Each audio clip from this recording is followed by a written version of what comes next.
Un Boeing 757 a pieno carico pesa quasi 100 tonnellate.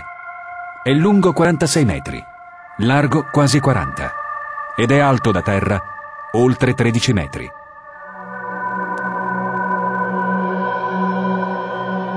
Ma allora, dove è finito? Non certo in questo buco di 3 metri.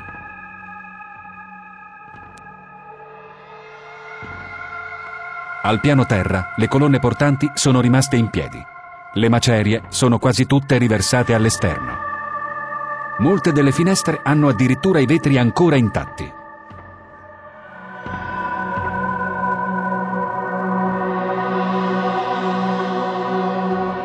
Questa fotografia è stata scattata da un tenente dei Marines, Jason Ingersoll, pochi minuti dopo l'impatto dell'aereo e mezz'ora prima che la facciata crollasse, nell'immagine che tutti ricordiamo. L'aereo, quindi, non è finito sotto le macerie, come molti hanno creduto di fronte a questa immagine che ha fatto il giro del mondo.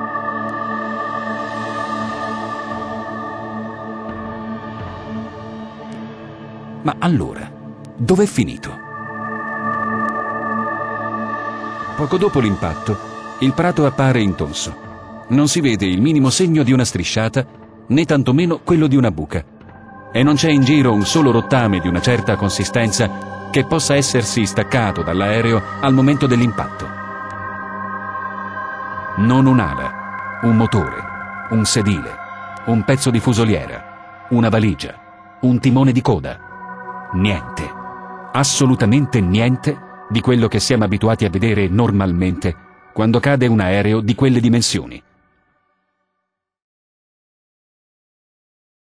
From my close-up inspection, there's no evidence of a plane having crashed anywhere near the Pentagon. The only site is the actual site of the building that's crashed in, and as I said, the only pieces left that you can see are small enough that you could pick up in your hand. There are no large tail sections, wing sections, a fuselage, nothing like that anywhere around. Intorno al Pentagono sono disseminate centinaia di telecamere di sicurezza che coprono ogni minimo angolo della zona, di giorno e di notte. È semplicemente il posto più protetto del mondo. Ci sono inoltre le telecamere del vicino svincolo autostradale, che inquadrano ininterrottamente lo spazio aereo antistante il Pentagono stesso. Qualunque cosa lo abbia colpito, deve per forza essere passata di qua. Anche il vicino Hotel Sheraton ha alcune delle sue telecamere puntate proprio in direzione dell'edificio colpito. Ma i nastri di tutte queste telecamere sono stati immediatamente confiscati dall'FBI e nessuno ha mai potuto vederli. Perché per le Torri Gemelle ci viene mostrato fino alla nausea l'impatto del secondo aereo, mentre per il Pentagono ci viene mostrato l'unico filmato in cui l'aereo non si vede affatto? C'è chi dice che le pareti del Pentagono erano durissime, talmente dure che l'aereo si sarebbe disintegrato contro la facciata. Ma anche quando gli aerei sbattono contro una montagna, che è molto più dura di qualunque edificio al mondo, i resti si vedono e come. I motori, poi, sono 2 proiettili di acciaio di 4 tonnellate l'uno, talmente compatti che non si disintegrano nemmeno cadendo da 10.000 metri di altezza. La versione ufficiale, illustrata da questo filmato, vuole invece che l'aereo sia scomparso per intero all'interno dell'edificio. Si dimentica però completamente dei motori, che di colpo svaniscono nel nulla, mentre il Boeing diventa improvvisamente piccolo come un vagone della metropolitana. Ma le dimensioni reali di un 757 sono queste, e questi sono i suoi motori. Non certo questi. Questo è comunque l'unico foro di entrata che si vede sulla facciata del Pentagono. Questo, invece, è il foro praticato da un missile cruise nel 1999 sulla facciata della casa del leader jugoslavo Milosevic. In ogni caso, resta molto difficile credere che l'aereo sia entrato tutto all'interno dell'edificio, quando la maggioranza delle finestre conserva addirittura i vetri intatti e i grossi rulli di cavo elettrico che erano presenti sul prato già prima dell'impatto non sono nemmeno caduti. Se invece l'aereo si è disintegrato contro la facciata, che cosa può aver causato questo foro d'uscita, di dimensioni simili a quello di entrata, che sta addirittura all'interno del terzo anello del Pentagono? Fra il foro di entrata e quello di uscita ci sono di mezzo circa un centinaio di colonne di cemento armato. Che cosa può avere la forza di travolgerle tutte restando intatto e conservando fino alla fine la forza sufficiente per fare questo danno? Forse è stato qualcosa che noi non dovevamo vedere?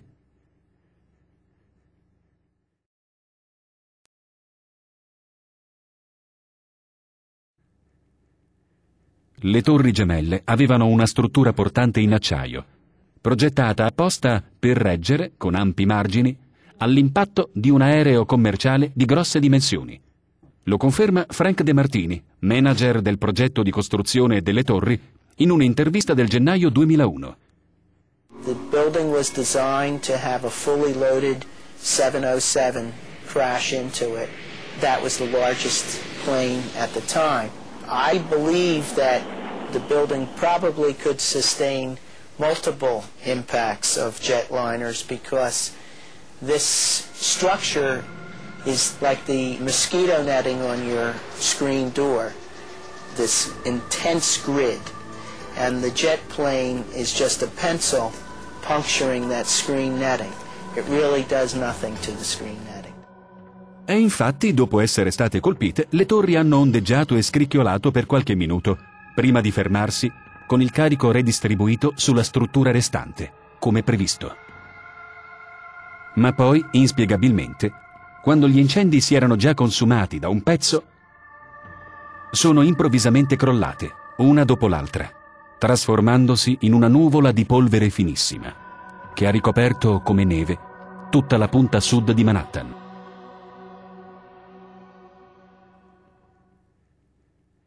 La tesi ufficiale vuole che il calore degli incendi abbia indebolito le strutture di supporto, fino a farle crollare su se stesse.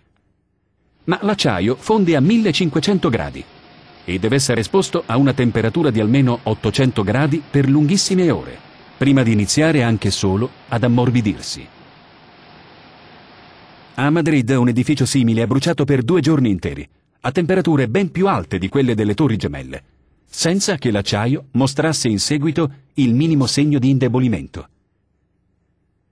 Non si spiegherebbe altrimenti perché sia necessaria la fiamma ossidrica per saldarlo, se bastasse poi del semplice cherosene per scioglierlo.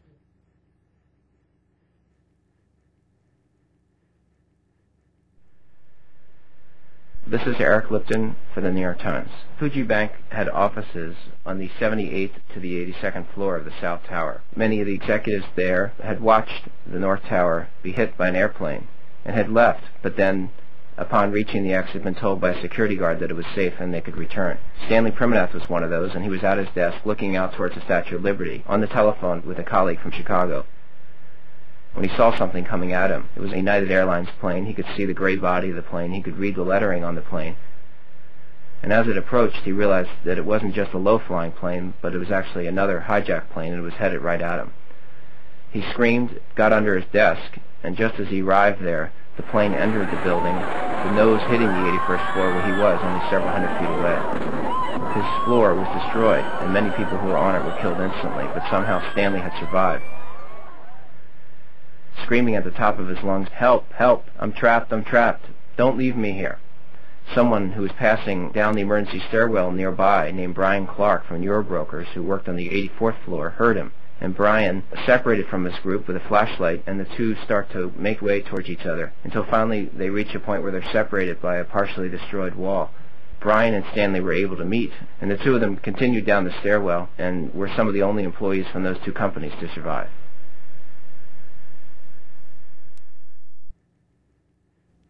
La scala A era quindi rimasta praticabile, ed è proprio attraverso quella che molte altre persone, rimaste intrappolate ai piani superiori, sono riuscite a salvarsi dopo Clark e Priminath.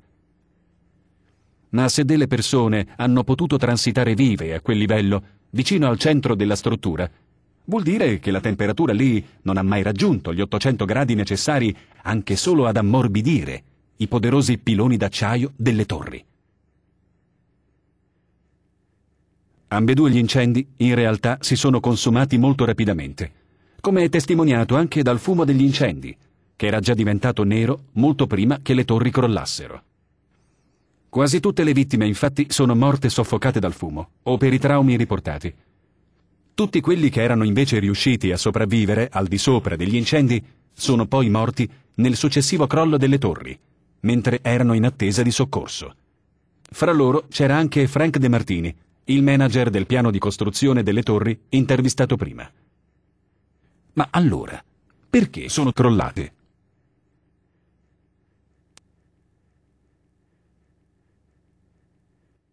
Everybody talks about what the new trade center is going to look like. For 7 years, 37-year-old Philip Morelli was a construction worker inside the Trade Center. The Queens native says he loved his job at the Twin Towers. At 8:30, he says he was headed to level B4 in Tower 1, 4 stories below ground. I go downstairs, the foreman tells me to go to remove the containers. As I'm walking by the main freight car of the building, in the corridor, that's when I got blown. I mean, the impact of the explosion, of whatever happened, it threw me to the floor, and that's when everything started happening. I was racing, I was going towards the bathroom, all of a sudden, I opened the door, I didn't know it was a bathroom, and all of a sudden a big impact happened again, and all the ceiling tile was falling down, the light fixtures were falling, swinging out of the ceiling. I mean, I know of people that got killed in the basement, I know of people that got broken legs in the basement, people that got reconstructive surgery because the walls hit them in the face. There were 2 or 3 similar huge explosions, and the building literally shook. You literally shook at the base of this building. Just prior to that huge explosion that we all heard and felt, we heard a very loud blast, an explosion. We looked up, and the building literally began to collapse. And to me, it sounded like an explosion. Then the building, the rolling sound sounded like the building collapsed. I got an eyewitness who said there was an explosion on floor 7-8. 7-8. We just had another explosion. Warren Street because of the secondary explosion. We've got numerous people covered with dust from the secondary explosion. And we got another explosion on the tower, 1013. 1013, Tower 2 has a major explosion and what appears to be a complete collapse surrounding the entire area. Who's involved in the secondary explosion at Tower 1? Moments ago, I spoke to the chief of safety for the New York City Fire Department. He received word of the possibility of a secondary device, that is another bomb going off, but he said that there was another explosion which took place, and then an hour after the first hit here, there was another explosion that took place. He thinks that there were actually devices that were planted in the building. We are continuing to hear explosions here downtown.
detonated at least 2 blocks, and we started running.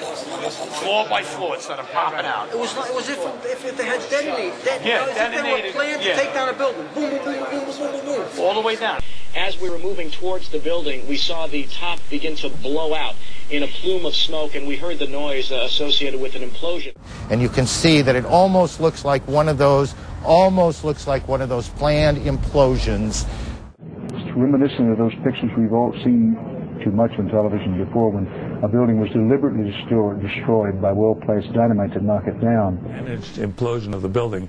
If you've seen many of the managed demolitions where they implode a building and they cause it essentially to fall vertically because they cause all of the vertical columns to fail simultaneously. That's exactly what it looked like, and that's what happened. It was live on television. I mean, just literally millions of people.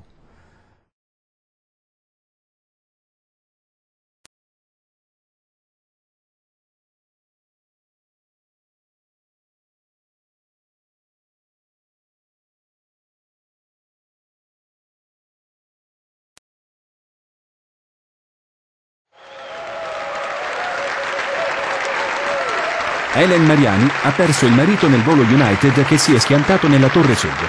Ha denunciato il presidente Bush, il vice Cheney e le alte cariche dello Stato per alto tradimento. I wish they all were here. Neil spent, my husband, 4 years in the Air Force. We had a memorial in front of my home. 3 of my daughters and 1 of my sons, my only son. You can see that flag will not be flown until justice for me and the rest of the 3,000 will be served in the courts in New York.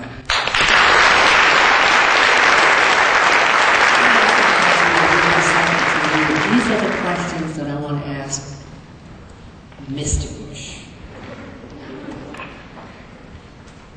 It is still my personal belief that you intentionally allowed September 11, 2001 to happen. You gathered public support for a war on terrorism. I find distasteful for you to use our disaster of death and destruction for your political gain. Our American dreams of freedom have been shattered for the future generations to come. Thank you.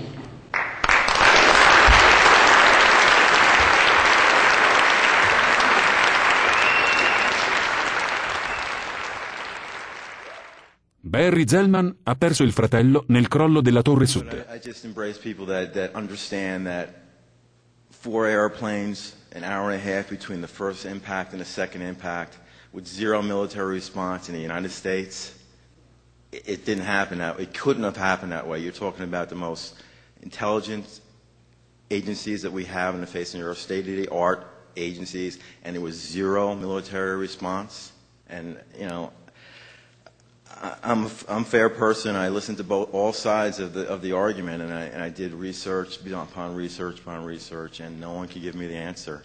But it's very transparent because our own president did not want to investigate this tragedy. And I'm standing before you today for one reason.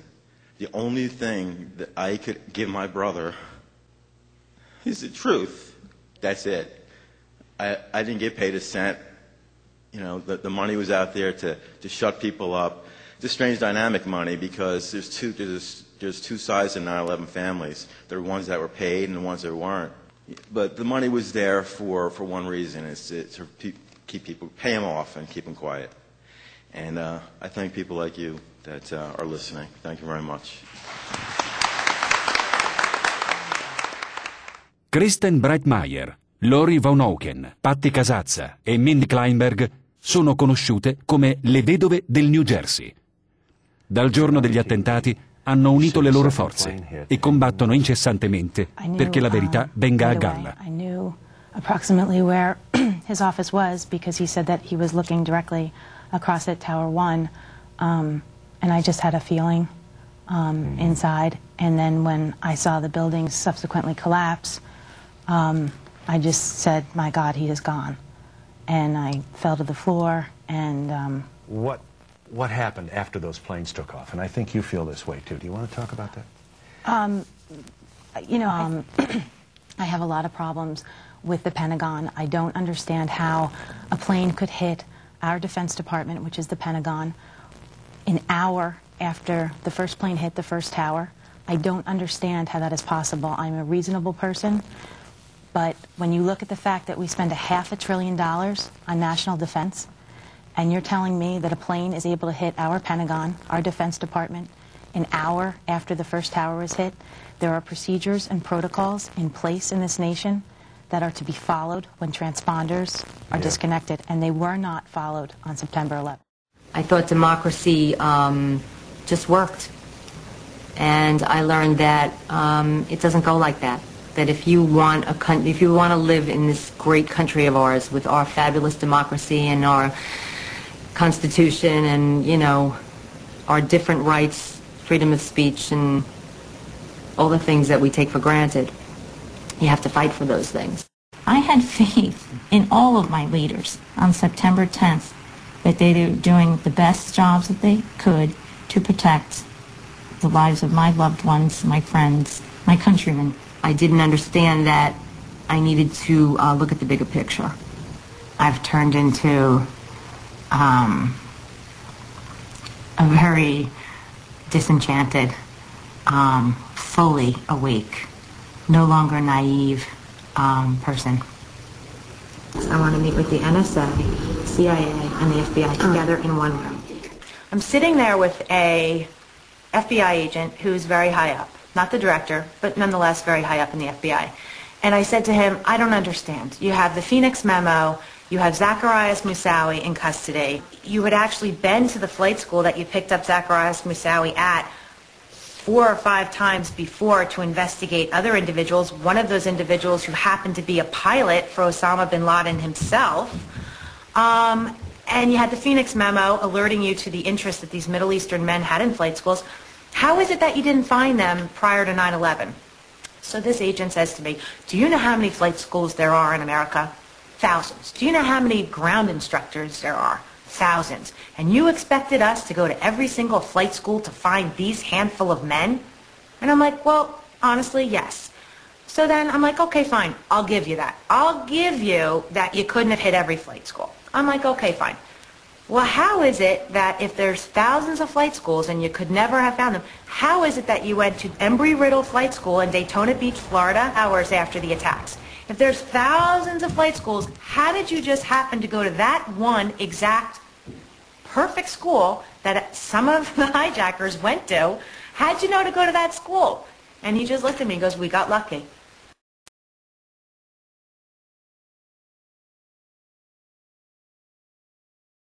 American Airline Flight 11 departed Boston Logan Airport at 7:45 a.m. The last routine communication between ground control and the plane occurred at 8:13 a.m. Between 8:13 and 8:20, Flight 11 became unresponsive to ground control. Additionally, radar indicated that the plane had deviated from its assigned path of flight. Soon thereafter, transponder contact was lost. 2 Flight 11 airline attendants had separately called American Airlines reporting a hijacking, the presence of weapons, and the inflictions of injuries on passengers and crew. At this point, it would seem abundantly clear that Flight 11 was an emergency. And yet, according to NORAD's official timeline, NORAD was not contacted until 20 minutes later at 8:40 a.m. Tragically, the fighter jets were not deployed until 8:52 a.m., a full 32 minutes after loss of contact with Flight 11.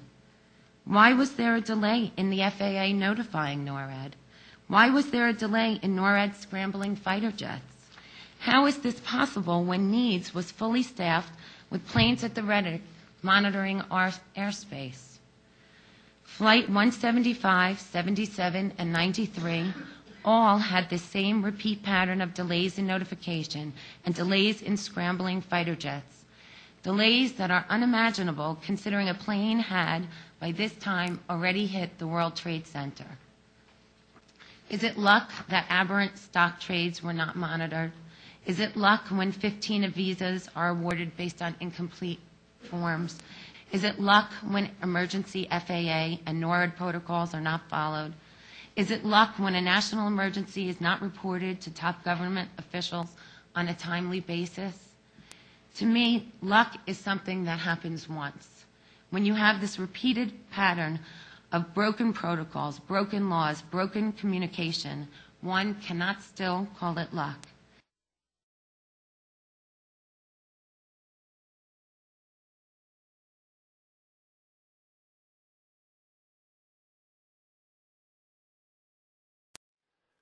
As a Midwesterner, I might say to you, I've been impressed time and again with the pride you've expressed in New York City, and I admire that greatly, and I think that may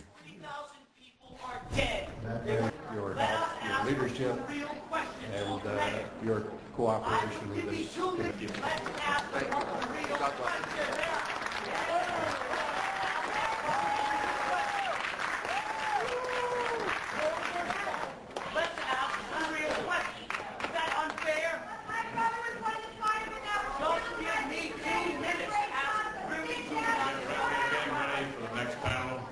Shortly. If you want to be disruptive, you will be removed from this room. Remember this. Your government funded and trained Al-Qaeda. Repeat it again. Your government funded and trained Al-Qaeda. I'll say it one more time.